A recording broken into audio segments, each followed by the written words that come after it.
Today's video, UK versus USA culture explained. We are Lisa and Greg, an American couple living abroad in Spain. If you're curious about the crazy, funny, and surprising differences between the US and Europe, you came to the right place. We are cruising towards 10,000 subscribers, so go ahead and hit the subscribe button so you can be a part of the family party, all of the fun stuff that happens. All right, this is, get out of here. This is Jimmy the Giant. All right. Jimmy the Giant. Jimmy the Giant. I like his little avatar thing you got going right there. All right. So Lisa's going to include a link in the description so you can go and show Jimmy the Giant some love. And we're going to get him up to 640,000. Woo! Yeah, why not? I'm sure he would appreciate that. So we're going to show him some love over there. All right. Here we go. Any thoughts on this? I don't know. No, I'm just curious to see if there's any similarity. Well, I know there are some similarities, but also differences. I don't know. I have no idea what this video is about, actually. Well, let's find out. Britain and America are like twins separated from birth. One was raised in fine aristocracy, and the other was abandoned at a gas station and told, good luck. These two... Yeah, seriously. Hold on, I gotta hear that again. Wait. And the other was abandoned at a gas station and told, good luck. These two great nations have dominated the world both economically, militarily, and culturally. Everyone in Britain got in a big old boat and we set sail and we robbed, and this will sound far-fetched, everyone in the world. Having spawned from the same origins, they went off in their own two directions, becoming both very similar and very different. Yo, we all are great. We all should think that we're great. There's no reason for you to not think that you're great. I've started to get this feeling that I'm totally fucked. You know, everything's fucked. Today, we will analyze American versus British culture. Okay. The American comic hero is a wisecracker who is above his material and who is above the idiots around him. You know that scene in Animal House where there's a fellow playing folk music on a guitar. John Belushi picks up the guitar and destroys it. And the cinema will laugh because he just smashes it and then waggles his eyebrows at the camera. And everyone says, God, he's so great. Well, a British comedian would want to play the folk singer. Comedy is a great way of revealing a culture's ideas. So American comedy and British comedy, they're very different. American comedies always tend to be built around the idea of like optimism and positivity. Be curious, not judgmental. Oh, it's a good show. Great show. There's typically this is an amazing show. Yeah, it's a great show. There's typically always the motion that things can get better. You can see this in the character Leslie Knope in Parks and Rec. I can do it. I can crush him. I promise. And typically, in an American comedy, the cool guy is the main character. So you know how to take the reservation, you just don't know how to hold. Now, let's compare that to British comedies. Typically, the idea in a British comedy is that life will always disappoint you. We need to have a talk. You finishing with me? We weren't ever really. Oh. I see you not around, but here. See you.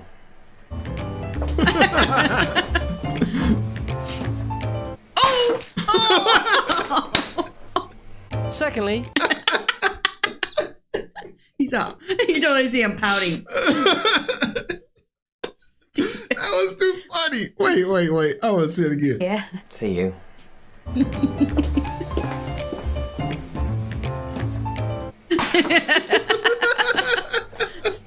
Secondly, you'll never make it in life. All your dreams and hopes and optimism is ultimately futile. I have this dream. You and I own this skyscraper office block on the South Bank. And above us, on top of the skyscraper, in 50-foot-high neon lettering, are the initials of Trotters, independent traders. Just above your head is the word tip. Another idea that is shown is that you can always expect the worst thing to happen. So, yeah. Right, thank you very much. Do you like it? Oh, shall I put that on you? You want another beer? Was that my beer? Yeah. Yes. And finally, the main character, the point of focus in a British comedy will typically be some awkward loser. I like your glasses. I'm afraid they're not for sale. Laugh all you want, they're not for sale. So this leads us to our first key cultural difference. And that is American idealism versus British realism. Instead of me telling you this, I'm going to show you it through expressions. Americans will say things like this. Well, you know what they say. The sky's the limits. You miss 100% of the shots you don't take. Whereas in Britain, we'll say things like, got hope for the best, but expect the worst, mate. We literally have a thing called sod's law. What can go wrong will go wrong. And then let's say It's like so negative. It's negative, but it's funny. Is this true? I mean, obviously, he knows. Okay. Yeah, probably. Worst, mate. We literally have a thing called sod's law. What can go wrong will go wrong. And then let's say you have a situation where something is looking good. You've got an opportunity. Americans will say, when life gives you lemons, make lemonade. Whereas we'll literally say, well, old boy, don't count your chickens before they hatch. And then finally, if you're in America and your whole life is going terribly, it's looking awful, Americans say, well, right side. It's always darkest before dawn. In England, if everything's going well, we'll say, yeah, mate, but this is just the calm before the storm. So you might be wondering, why? Why do we have these very distinct attitude differences? Before we go any further with this video, cold turkey might be great on sandwiches, but there's a better way to break your bad habits. We're talking about today's video sponsor, Fume. When it comes to bad habits, not everything is inherently wrong. So instead of some drastic, uncomfortable change to your lifestyle, why don't you just remove the bad from your habit? Fume is an... So if you guys are new here, we do play the ads for the original content. And if you are interested, go to their channel and click on their link in their description. Comfortable change to your lifestyle. Why don't you just remove the bad from your habit? Fume is an innovative and award-winning device that does just that. Instead of vapor, Fume is literally just flavored air. And instead of harmful chemicals, Fume uses all natural delicious flavors. Each Fume comes with an adjustable airflow dial. The flavors are honestly delicious. You have orange vanilla, you then have a raspberry lemon, and then you got sparkling grapefruit. I'll be honest, I really like the product. It really feels great. The quality is amazing. It looks cool. Fume has served over 100,000 happy customers and has had thousands of success stories. And there's no reason that couldn't be you too. So join Fume today by picking up the Journey Pack today. Head to tryfume.com/Jimmy the Giant or scan the QR code and use the code Jimmy the Giant to get 10% off when you get your Journey Pack today. Anyway, back to the video. Oh wow, that's a good product. Now stand aside, worthy adversary. 'Tis but a scratch. A lot of the British... 'Tis but a scratch. 'Tis... Stupid. That was too funny. He was looking down at his arm. Like, what happened? Hold on, I gotta see that again. That was funny. Get your Journey Pack today. Anyway, back to the video. Now stand aside, worthy adversary. 'Tis but a scratch. A lot of the British attitude can really be pointed to our very long and brutal history. We've had tons of wars and plagues and religious upheavals. All of these things have kind of led to British people sort of having doubt and distrust into the future. Like, yeah, it might be going well now, but tomorrow a swarm of Belgians might come over and behead us.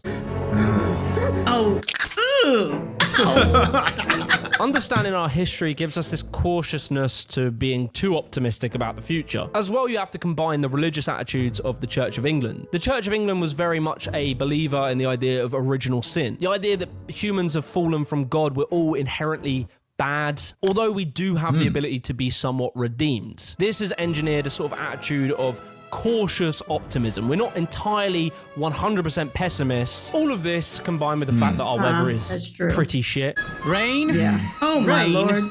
Rain. Us Brits endure it on 199 days of every year. You could literally have a week of sunshine in England and think, you know what, this Saturday, let's go for a picnic with the family. And then because your dad showed some optimism in the weather, God will smite you with a torrential downpour for the next month. That sucks. So this attitude can be completely contrasted with American optimism. And that stems from, ultimately, if you're the type of person to leave Britain, a established nation that has infrastructure, etc., hop on a boat, travel for weeks, months across uncharted waters to arrive on uncharted lands, to do that, you need at least an ounce of optimism. I can see that. I can see that. Look, Walter, lands in the distance, see? Mate, you've been saying that for the last 3 fucking icebergs. Oh, look, yeah, look, can you see it? Another fucking iceberg. I'm tired of this. Fuck it. And then so after discovering this new land, which was a crazy thing to go and do, America then went through 2 great awakenings. I don't know what happened in the first one, if they just hit snooze or something, but the first great awakening was in 1730 to 1740, and then the second one in 1795 all the way up to 1835. So what happened in this was that the religious attitudes of America had evolved. New ideas around like self-improvement, the idea that everyone has the ability to shape their own destiny and their own future. Humans can be better, they can improve society, they can make and create things that make the world better. I can see that because, you know, they had no choice. Right. They were creating it instead of just, you know, going through living with the history that you had. They were creating their own history. Right. And they had no choice. They had to be filled with hope. Yeah. Otherwise, they wouldn't make it. Yeah, that's true. Be better. They can improve society. They can make and create things that make the world better. Everybody, I know you can believe in yourself. They had strong convictions around the importance of working hard, as well as very pragmatic attitudes, the idea that things should be done well and efficiently. These last two led to a very strong cultural focus on capitalism and efficiency in business, which all of this manifested itself in the idea of the American dream. The American dream is just the ability to achieve. Anybody can do it, but you're not just gonna get it because you want it. You gotta be willing to work hard. You gotta apply a lot of hard work. You gotta apply faith. You gotta apply persistence. You've gotta never, ever give up. So basically, the idea of the American dream is that any old piece of shit, old Bob who still lives at home with his parents, 40 years old, anyone can go and do anything they want to in life. That Americans are told they can become the next president of the United States. And they can. British people are told it won't happen to you. And they carry that. They carry that with them. I know what's probably going through your head. You might hear that and think... I was waiting for the joke. I was waiting for the joke, too. Yeah. And that, him saying that, obviously, we're super optimistic Americans. Right. Right. So, that he's right. We are extremely optimistic. That's how our lives are in everything we do. The power of attraction. And I think it is true. It's framed that, you know, everybody comes to America with nothing and they work to become millionaires. They come off of the, you know, whatever, with the dollar in their pocket or nothing in their pocket. They cross the borders. They do all these things, and that's why they call it the land of opportunity, land of the free or whatever. But, okay. But yeah, he didn't have a punchline. Oh, no. I'm sad. They carry that. They carry that with them. I know what's probably going through your head. You might hear that and think, fucking hell, why are Britons so pessimistic? I mean, we literally had the biggest empire on earth. Why are we so deflated? And so that leads us to a very core cultural difference between England and America, and that is class structure. I was brought up in a poor family, you know. Really, we had nothing, really. If I could get in a position that some of them people in, I would like to be in it. These lords or ladies or... Did you understand what you're saying? No. This might be important, so let's go back.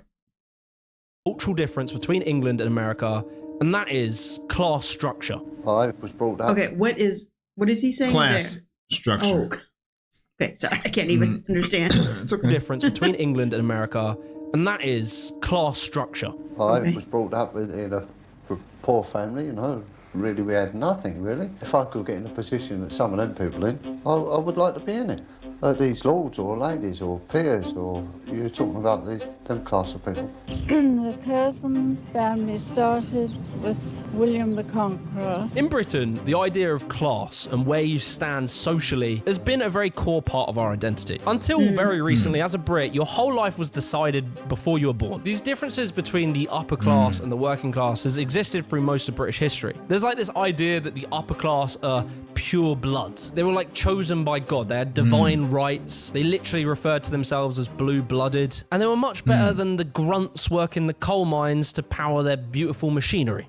And so there's always been this attitude in England of like judgment between the classes. The upper class and the working class hate each other. And class is interesting because it's not just defined by wealth.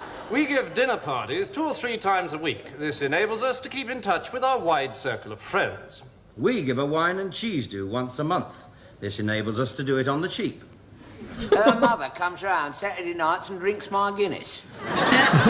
This enables her to get drunk for nothing. Class is much deeper than simply wealth. It's the accent you talk in, the way you behave, the schools that you're educated in. If you're from Cambridge School of Witchcraft and Wizardry versus the community college in Shitham, literally everything you did would be defined by class.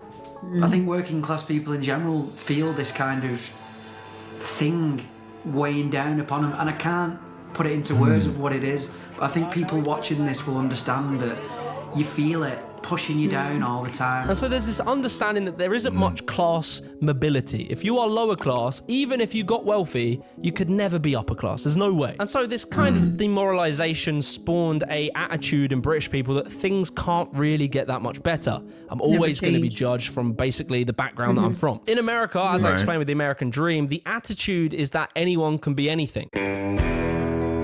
Americans love the idea of the rags to riches story, the underdog archetype that you see in films like Pursuit of Happiness or The Founder. Class does exist in America, but it is very different.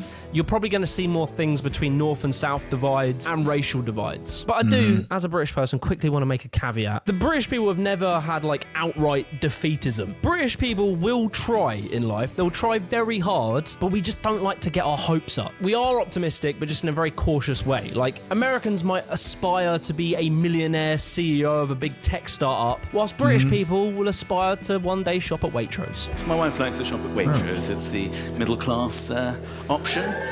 People who shop at Waitrose, they like to drop it into conversations. You know, sorry I'm late, I was just at Waitrose! Just there. So the explanation on the class system leads us to another point, which is... Go ahead. I just wanted to talk about, in the United States, we have now, maybe not back then, but now as the years progress, we have generational wealth. Yeah. That we're seeing the difference. Yeah. Where, especially like with Black people, they don't have that generational wealth that some of the white people experience because their families have been there for longer. And as history goes on, the younger people get to experience that generational wealth where grandpa had a house. Yeah. And, a farm or whatever. Well, not only that, I mean, there was a time when I have friends who had a bunch of land and the Black people had a bunch of land and the white people just took it. Yeah. So and that land is a part of generational wealth. So, and there's a bunch of other stuff, but I also want to state that there is still some level of classism. I guess that's what he was saying. But I understand what he's saying. What he's saying is that you're in a class and like there's no chance of getting into a different class. Yeah, they lost their hope of change. Right.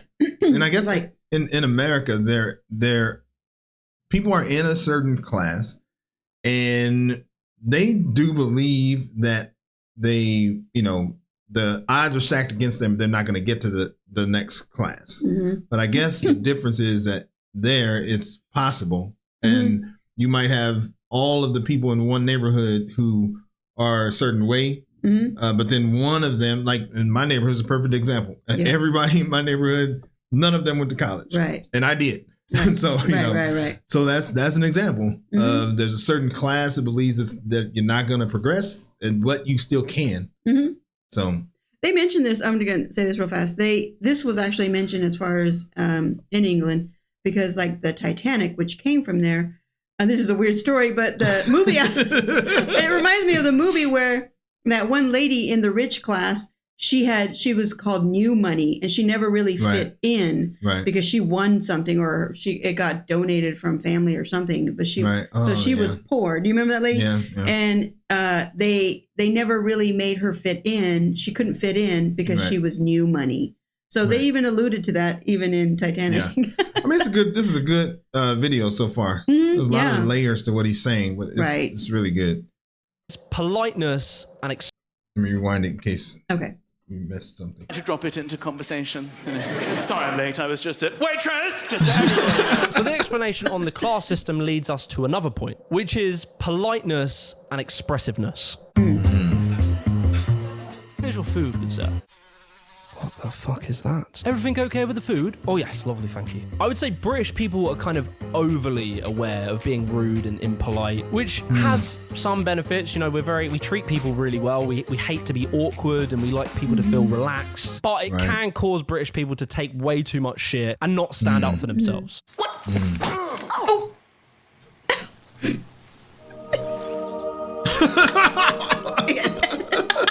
I slap you and you want me to hit you on the other cheek? Americans will tolerate less bullshit, which is a good thing, but then sometimes they can be a bit rude and a bit overly confrontational. I have waited exactly 5 minutes. It is a Big Mac. How long do you need? This difference when it comes to being polite probably stems from the British Reserve. And I just want to comment on that because that is, he's correct, but that leads to what a lot of people in the UK and Europe don't like is the arrogant entitlement that you feel like you're, you know, you are, it's supposed to be this way. And you're Karens. Yeah, like you work for me. Right. You know? Yeah. So it's problematic. And by the way, I don't believe that. I do have to say that because it can be taken that way. I think that's totally wrong.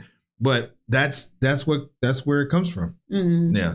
But he's saying it's negative both ways. You can that's extreme. Right. And then there's you're walked all over extreme. Right. So do you need? This difference when it comes to being polite probably stems from the British Reserve and American individualism. British people are very reserved. Typically in public we all sit like this and we're all very quiet and we don't laugh too loud and we try and be really polite. And this can stem from the Victorian era. There was very strict social rules over behaviour, dress, the way you express yourself. It was very stern and rigid. The reason we tolerate so much shit is because we have the religious idea of turning the other cheek. As well, our probably over-awareness of people's personal space and being rude can probably stem from the fact that we live on a small island very closely together. We don't have a lot of space and we're all on top of each other. So we have a strong respect for people's personal space. Okay. And then, like, some of it is the fact that the upper class social attitudes probably trickled down to the working class, where it's always seen as being a lower class thing to speak loudly and have bad manners and be overly confrontational. See Come back in, please. Oh my God, this is well harassment. I'm going to take this to the Court of European Rights. And so, British people have the attitude of a stiff upper lip, don't show emotion, and don't complain about your problems. Oh my. What is happening? Well, that was fucking scary. Whereas Americans, that is not the case. I'm sorry, we're laughing. Well, that was fucking scary. Whereas Americans, that is not the case. What country are we in? In the United States. You're goddamn right. You can't see the picture here. Okay, First Amendment. Get back over here. I have a right to speak. I have a right to speak. Deal with that. This is my right as much as it is yours. This is my land as much as it is yours. To Americans, I am important. I am the center of the universe. After the Great Awakening, there was a strong focus on individualism. Emotionality and expression is a good thing. Being outgoing and extroverted is a very American thing. British people are very introverted. Americans, after things like the Bill of Rights, have a strong focus on their personal rights and freedoms and liberty. In America, all men are created equal. And so they don't have this idea that you're better than me or I'm better than you by birthright. We're all humans, we all exist, and we all deserve respect. And so this leads to politics and the attitude toward authority. This is a illegal detention at this point. You better get your shit straight. Oh, I will file a complaint. Yeah, I'm gonna go. Like right as soon as we leave here. Am I not human to you, huh? Americans are inherently very skeptical of authority. They believe more so in small government and self-autonomy due to the British ruling America and, you know, being a bit naughty, a bit rough around the edges. As well, Americans are very rebellious. The formation of America was around escaping the Church of England. In Britain, on the other hand, it is different. We do have a trust in our government. It is waning currently, but typically we trust in social order and we don't really make too much of a big deal about infringement of our rights. And that's probably because of years of unquestioned power by monarchs. And again, the stoicism and the idea of stiff upper lip, not complaining too much, not making a big deal. It kind of has led to this polite submissive behaviour, which sometimes is a bit embarrassing. Careful, sir, it's hot. Oh, sorry. Might burn yourself. Yeah, sorry. Would you like some salt and pepper? Oh, yeah, sorry. Like, you can kind of picture the movie scene of a British person, an American person dealing with authority. Excuse me, sir, I'm going to have to ask you to leave. Listen here, tough guy. You don't talk to me like that. My hero. Excuse me, sir, I'm going to have to ask you to leave. Oh, yeah, no, sorry. Yeah, that's fine. We'll leave, for sure. But darling, your dad owns a restaurant. Yes, but I don't want to be rude.